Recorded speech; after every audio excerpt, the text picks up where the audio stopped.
జగన్మోహన్ రెడ్డి గారు ఇందాక press meet పెట్టి చెప్పినటువంటి మాటలో రెండు పాయింట్లు నాకు చాలా ఇంట్రెస్టింగ్ గా అనిపించాయి. ఇది ప్యానెల్లో ఉన్నటువంటి అందరు మెంబర్స్ దీనికి సమాధానం చెప్తారని నేను కూడా అనుకుంటాను. రైట్, చంద్రబాబు ప్రభుత్వం అధికారంలోకి వచ్చాక జూన్ 12 నుంచి నెయ్యి సరఫరా ప్రారంభమైంది. దాంతో పాటు జూలై 6వ తేదీ తర్వాత వచ్చిన 4 నెయ్యి ట్యాంకర్లు టెస్టులో ఫెయిల్ అయ్యాయి. అలాగే 100 రోజుల పాలనను డైవర్ట్ చేయడానికి లడ్డు వ్యవహారాన్ని తెరపైకి తీసుకొచ్చారు. సెప్టెంబర్ 19 టీటీడీ ఆఫీస్ నుంచి ఎన్డీడీబీ రిపోర్ట్ రిలీజ్ చేశారు. సెప్టెంబర్ 18న చంద్రబాబు మాట్లాడితే మరుసటి రోజే ఈ డీటెయిల్స్ అనేవి రిలీజ్ అయ్యాయి. 20న కల్తీ నెయ్యి వాడలేదు. 22న ప్రభుత్వానికి ఇచ్చిన నివేదికలో మళ్ళీ స్పష్టత ఇచ్చారు. డేట్లతో సహా ఎవరు జగన్మోహన్ రెడ్డి గారు చెప్పినటువంటి మాటలు. మరి టీడీపీ లీడర్ అయినటువంటి వాళ్ళు ఎలా చెప్తారనేటువంటి చూద్దాం. బట్ దీంతో పాటు ఒక మాట విజయభాస్కర్ గారు మీరు చెప్పండి. ఇప్పటివరకు మీరు విన్నారు, తులసిరెడ్డి గారి మాటలు విన్నాం, మనం కనకరాజు గారి మాటలు విన్నాము, అదేవిధంగా సుధాకర్ రెడ్డి గారి మాటలు కూడా విన్నాం కదా. మీరు ఏమంటారు అసలు ఈ టోటల్ గా అవుట్లైన్ గా చూసినటువంటి అంశాన్ని? వాళ్ళు నాకు ముందు డిబేట్లో పాల్గొన్న వక్తలు సుధాకర్ రెడ్డి గారు కానీ తులసిరెడ్డి గారు కానీ చెప్పింది వాస్తవంగానే అనిపిస్తుంది. అందులో దాపరికం లేదు. వాళ్ళు చెప్పింది ఖచ్చితంగా కరెక్టే. మొదటి నుంచి జగన్మోహన్ రెడ్డి గారు ప్రతిపక్ష నాయకుడిగా ఉన్నప్పుడు కానీ మొన్నటి వరకు ముఖ్యమంత్రిగా ఉన్న 5 ఏళ్ల కాలంలో కానీ అనేక సార్లు తిరుమల పవిత్రతకు సంబంధించి అపశృతులు చోటు చేసుకున్నాయని మధ్య మధ్యలో అప్పుడప్పుడు వార్తల్లో మనం వినేవాళ్ళం. అందులో సందేహమేం లేదు. వాళ్ళిద్దరు చెప్పింది కరెక్టే. అదేవిధంగా జగన్మోహన్ రెడ్డి గారు తన తప్పును సమర్థించుకోవడానికి మొండిగా ఆయన జగమొండి, ఆయన రణచండి చెప్పాలంటే మొదటి నుంచి మొండి వాదనలో ఆయన లబ్ధ ప్రతిష్ఠుడు.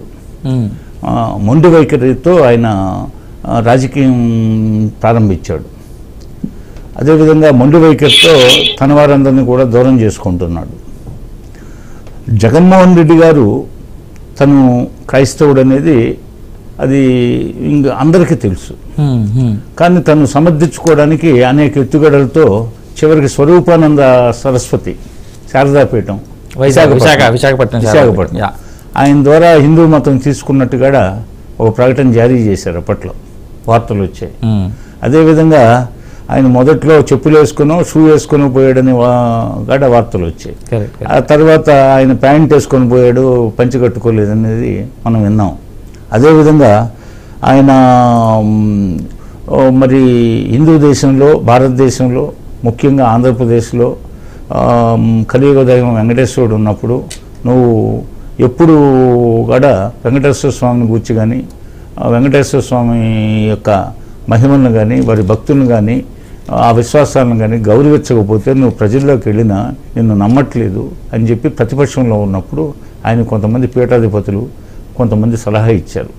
ఆ సలహా జ్యోతిష్కులు వీళ్ళంతా ఆ సలహాను అనుసరించి ఆయన ఒక నటించడం అనేది ఆయనలో నటన ఎక్కువ శాతం ఉంది. నటిస్తూ ఆయన శారదాపీఠం పీఠాధిపతిని కలవడం, అక్కడ హిందూ ధర్మానికి సంబంధించి మంత్రతంత్రాలు అవన్నీ నేర్చుకున్నట్టు మాట్లాడినట్టు పోతే ఆయనకి ఏదో బాప్టిజం లాగా హిందూ మతంలో కూడా ఆ మంత్రాల ద్వారా మంత్రస్నానం చేయించినట్టు ఈ విధంగా మనం వార్తల్లో తెలుసుకున్నాం. అయితే అప్పటి నుంచి ఆయన జాతకం మారింది. ముఖ్యమంత్రి కావడానికి మేము చెప్పినట్టు నువ్వు యజ్ఞాలు యాగాలు చేసావు, అదేవిధంగా హిందూ మతాన్ని మంత్ర స్నానం చేసి హిందూ మతం దీక్ష తీసుకున్నావు కాబట్టే నీకు ముఖ్యమంత్రి పదవి దక్కిందని చెప్పేసి ఈ శారదాపీఠం అధిపతి ఇతర జ్యోతిష్కులు కూడా ఆయన నమ్మించడం జరిగింది. ఈ నేపథ్యంలో ఆయన నటన మరింత పెంచుకొని అప్పుడప్పుడు తిరుపతికి పోయి రావడం, మాట్లాడితే నేను 5 సార్లు పట్టు వస్త్రాలు సమర్పించాను అంటాడు. ఇందాక సుధాకర్ రెడ్డి గారు చెప్పినట్టు పట్టు వస్త్రాలు సమర్పించేటప్పుడు సతీ సమేతంగా పోతారు సహజంగా. భద్రాచలం రామాలయానికి పోయినా ఇంకెక్కడికి పోయినా పట్టు వస్త్రాలతో భార్యను కూడా సతీ సమేతంగా తీసుకుపోతారు. అలాంటిది ఏం లేదు ఆయనకి. ప్రతి సంవత్సరం ఆయన తన ఇష్టదైవమైనటువంటి యేసు ప్రభు దగ్గరికి పోతాడు. అందుకు అభ్యంతరం ఏం లేదు. వాటికన్ సిటీకి పోవచ్చు, జెరూసలేం పోవచ్చు.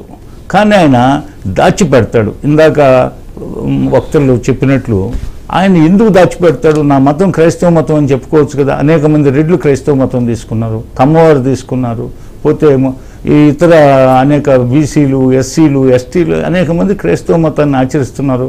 తప్పేముంది? ఇప్పుడు ప్రపంచం మొత్తానికి ఇప్పుడు దేవుడు సర్వంతర్యామి, అన్ని చోట్ల ఒకే భాష ఉండదు, అన్ని చోట్ల ఒకే రంగు ఉండదు, అన్ని చోట్ల ఒకే ఆచార వ్యవహారాలు ఉండవు, అన్ని చోట్ల ఒకే ఆహార పదార్థాలు ఉండవు. విశాలమైన ప్రపంచంలో లోకో భిన్న రుచి అన్నట్లు అదేవిధంగా ఆచరించడంలో పోతే దైవం పట్ల ఆరాధనా భావం పెంచుకోవడంలో రకరకాల మతాలు రకరకాల దేవుళ్ళని విశ్వసించడం అనేది ఈ లోకంలో సహజం. నా మతం క్రైస్తవ మతం, నేను యేసు ప్రభువును కొలుస్తానని ధైర్యంగా చెప్పడు.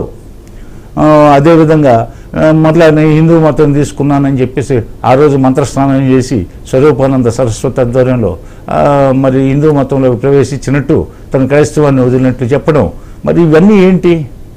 పోతే ఇదంతా నటన, ముఖ్యమంత్రి పీఠం కోసం. అట్లనే ముఖ్యమంత్రి ప్రజలకి ఏమన్నా జనరంజక పరిపాలన అందించాడా? అది లేదు. పోతే 5 సంవత్సరాలు దాన్ని వ్యాపార కేంద్రం చేశాడు, అధికారాన్ని ఒక వ్యాపార కేంద్రంగా మార్చుకున్నాడు. మొత్తం 60 చిల్లర ప్రభుత్వ శాఖలని ఎలా కొల్లగొట్టాలా, ఎలా దోచుకోవాలా, మైండ్ గేమ్. ఎవరైనా మాట్లాడితే మేము బాధ్యతాయుత స్థానంలో అధికారంలో ఉన్నాం కాబట్టి అధికారంలో ఉన్న మమ్మల్ని వాళ్ళు అడగడం ప్రజాస్వామ్యంలో ప్రజలకున్న హక్కు, ప్రాథమిక హక్కు. వాళ్ళు ప్రశ్నిస్తే నేను సమాధానం చెప్పాలి కదని ఆయన కానీ ఆయన మంత్రివర్గ సహచరులు కానీ ఆయన పార్టీలో రాష్ట్ర జిల్లాల కార్యవర్గాలు కానీ ఎదురుదాడికి దిగడం, మాట్లాడితే వాళ్ళ హక్కుల్ని హరిస్తూ వాళ్ళని 3rd డిగ్రీస్ ఉపయోగించి పోలీసుల్ని. విజయభాస్కర్ గారు, అంటే మనం గత 5 ఏళ్ళు జరిగినటువంటి మాటలు మాట్లాడుతూ ఉన్నాం కానీ ప్రస్తుతానికి ఆయన పెట్టినటువంటి ప్రెస్ మీట్ ఆయన ధోరణి ఇలా కొనసాగుతున్న నేపథ్యంలో ఇప్పుడు ఈ 5 సంవత్సరాల్లో కూడా తిరుపతి లడ్డూని కూడా వాళ్ళు వ్యాపారంగా మార్చారు. 319, 340, 320 రూపాయలు నెయ్యి ఎట్టు వస్తుందండి. మా గేదె పాలు నుంచి తీసిన నెయ్యి 1200 నుంచి 1400 గ్రామాల్లో అమ్ముతున్నారు. ఇప్పుడు ఎక్కడో మాల్స్లో కాదు, గ్రామాల్లో. ఇప్పుడు పోయి అడగండి, ఏ ఊర్లో అయినా, తులసిరెడ్డి గారి ఊర్లోనో, సుధాకర్ రెడ్డి గారి ఊర్లోనో, మా ఊర్లోనో, లేకపోతే ఇంకా వెల్సన్ ని అడగండి. మా వెల్సన్ నాకు పాత మిత్రుడే, మా ఊరే కావాలి. మరి ఇప్పుడు కనకారావుని అడగండి, టమాటోలోనో ఒంగోలులోనో ఎంతకు అమ్ముతారనేది. మరి 1200 నుంచి 1400 నెయ్యి, మామూలు నెయ్యి. అదేవిధంగా ఇప్పుడు పంది కొవ్వు, ఆయన అడిషనల్ అడ్వకేట్ జనరల్, పంది కొవ్వు 1000 రూపాయలు పైన ఉంటుంది అన్నాడు. అసలు సాధారణ పందుల నుంచి కొవ్వు తీరు, అడవి పందుల నుంచే కొవ్వు తీస్తారు. ఎందుకంటే ఔషధ గుణాలు ఉంటాయి అడవి పందిలో. అడవి పంది తినడానికి కూడా ఉపయోగిస్తారు, అది మంచి రుచికరంగా ఉంటుందని దాన్ని ఊరగాయ పచ్చడిగా కూడా పెడతారు. ఊరగాయ పచ్చడిగా పెడతారు. తెలంగాణ రాయలసీమలో బ్రహ్మాండంగా పెడతారు, ఇంకా ఎక్కువగా. కోస్టల్లో కూడా పెడతారు, కానీ తెలంగాణ రాయలసీమలో పెడతారు. దానికి ఔషధ గుణాలు ఎక్కువ ఉంటాయి, ఆ మాంసం రుచికరంగా కూడా ఉంటుంది. పైగా ఆ ఆయిల్ నడువు నొప్పికి, మోకాళ్ళ నొప్పికి, మెడల నొప్పులకి, భుజాల నొప్పులకి బాగా వాడతారు, నొప్పులకి. కాబట్టి ఆ నూనె ఎక్కువ కాస్ట్లీ. 4000 దాకా అమ్ముతారు. 2000 నుంచి 4000 దాకా అడవి పండు కొవ్వుతో తీసినటువంటి నూనెని 2000 నుంచి 4000 రూపాయలకి అమ్ముతారు. మామూలు పంది నుంచి కొవ్వు తీరు. కానీ పొన్నవోలు సుధాకర్ రెడ్డి పందులన్నిటి నుంచి తెస్తారు, 1000 రూపాయలు అది అని చెప్తాడు. మరి 1000 రూపాయలు అంతలా కాస్ట్లీ నెయ్యిని ఎట్లా కలుపుతాం మేము ఈ నెయ్యిలో అంటాడు. సాధారణ నెయ్యి ఖరీదు ఎక్కువ. పైగా గోవు పవిత్రమైందని, ముక్కోటి దేవతలకు ప్రతిరూపం అని చెప్పేసి ఆ గోవు నుంచి తీసేటటువంటి కొవ్వు ఫ్యాట్లో కలిపారంటే అసలు పంది కొవ్వు అంత ధర, ఆవు ఇది ఎంత ధర కాబట్టి దీంట్లో ఎట్లా కలుపుతాం అది ఇదని ఏదో చెప్తుంటాడు. నేను మొన్న డిబేట్లో చెప్పినట్టుగా ఆ రోజు ప్రథమ భారత స్వాతంత్ర సంగ్రామం మొదలైందే 1857లో. మొదలై 90 సంవత్సరాలకు స్వాతంత్రం తెచ్చుకున్నామంటే ఆ రోజు హిందువులకి ఆవు కొవ్వు, ముస్లింలకి పంది కొవ్వు పూసిన తోటాలు ఇచ్చారనే ఇస్తేనే కదా ఆ రోజు ప్రథమ భారత స్వాతంత్రం సంగ్రామం ప్రారంభమైంది. అదేవిధంగా ఈ రోజు ఈ తిరుపతి లడ్డు విషయం రాజుకొని ఇది కార్చిచ్చుగా మారుతూ ఉంది. హిందువుల మనోభావాలను పూర్తిగా ప్రపంచవ్యాప్తంగా ఉన్న హిందువుల్ని హత్య చేసింది. దీని మీద అనేక హైందవ ధర్మాన్ని పాటించే వాళ్ళంతా మత ప్రచారకులు అయితే ఏమి, అదేవిధంగా హిందూ మతానికి సంబంధించిన ఆర్గనైజేషన్స్ అయితేమి, అదేవిధంగా అనేక రాజకీయ పార్టీలు అయితేమి, మామూలు భక్తులు అయితేమి దీని మీద చాలా గందరగోళానికి గురై, ఇదే కాదు ఈయన 5 సంవత్సరాల పాలనలో నేను లడ్డు ఒకసారి చూశాను, బూజు పెట్టింది, బూజు పెట్టిన లడ్డు నేను చూశాను, కళ్ళతో చూశాను. అదేవిధంగా ఈయన కాశ్మీర్ నుంచి ఇంతవరకు ఎక్కడ మీడియాలో రంది ఇప్పుడు విషయం, కాశ్మీర్ నుంచి కుంకుమ పువ్వు వాడతారు తెచ్చి, మంచి కుంకుమ పువ్వు ఏ గ్రేడ్, కానీ వీళ్ళు 2nd గ్రేడ్ 3rd గ్రేడ్ తెస్తున్నట్టు ఆరోపణలు ఉన్నాయి.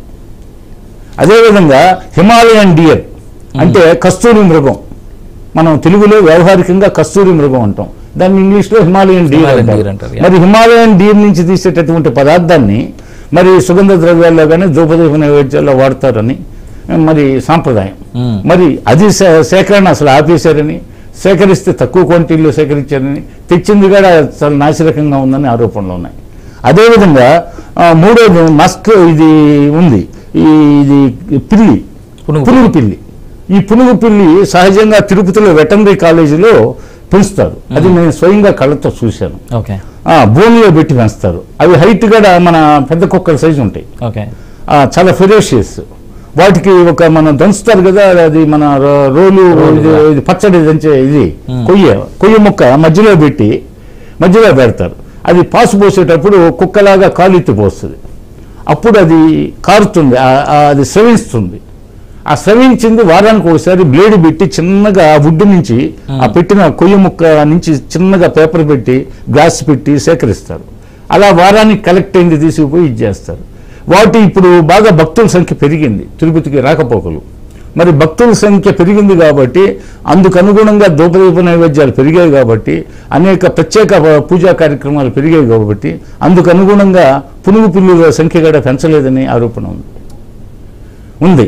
మొత్తానికి ఏంటంటే వాళ్ళకి హిందూ ధర్మం మీద ఇంట్రెస్ట్ లేదు, అంటే హృదయపూర్వకంగా లేదు. ఏదో ప్రజలంతా తిరుగుతుకు పోతున్నారు, మనం ఏదో పాలనా పగ్గాలు చేపట్టాం కాబట్టి మనం ఏదో తూతూ మంత్రంగా ఆ వ్యవహారాలు జరిపించాలా అనే ఉద్దేశంతో ఉంటే ఆయన అనుచరులు దాన్ని ఆ టెండర్స్ ప్రక్రియలో కానీ ఇతరత్ర అక్కడ ఉన్నటువంటి ఈ భోజన పదార్థాలు అయితేమి, ప్రసాదాలు అయితేమి, ఇతర దర్శనాల టికెట్లు అమ్ముకోవడంలో అయితేమి వాటిల్లో కూడా పూర్తిగా అక్రమాలకి అన్యాయాలకు అంటే స్లోగా అవన్నీ మేము బయట పెడతాం ఆల్రెడీ కూటమి ప్రభుత్వం చెప్తానే ఉంది.